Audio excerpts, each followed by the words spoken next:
So what am I worried about today?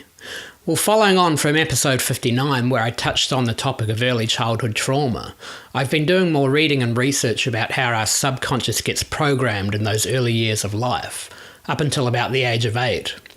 Our parents and other significant adults and audio-visual sources like TV, film and internet can set up pre-programmed conditioned responses deep in our highly suggestive subconscious. For example, we have V8 cars and Harley-Davidson motorbikes that drive around our street occasionally, and the loud noises of these recreational vehicles used to really upset my young boys. So me and my wife make a concerted effort to associate positive and fun feelings whenever we see motorbikes on the freeway, etc.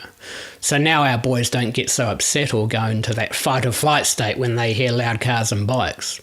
I'm finding it very interesting reading and researching this new school of thought, this new approach to what is essentially a post-Jungian school of thought on how the subconscious gets set up with automatic responses to particular stresses and stimuli. And as a parent, of course, I want to promote the formation of positive associations and responses in my children's subconsciouses in these early formative years. I had no violence in my family whatsoever.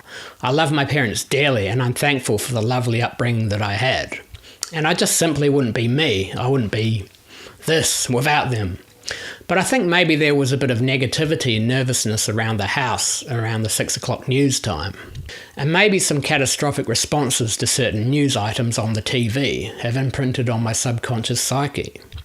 Even though I was a bit older at the time, I have very vivid memories and images of the television coverage of the Falkland War.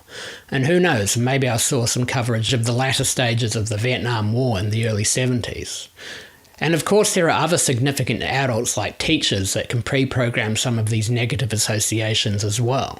For example, I remember very specifically my teacher when I was 9 trying to explain to the class the enormity and destructive power of nuclear weapons, because this was a big issue during the Cold War hysteria of the early 80s. So now me and my wife make a point of not having graphic visual news on around our children. Anyway, I think I'm going to speak more on this subject, and I'd really appreciate your feedback and thoughts.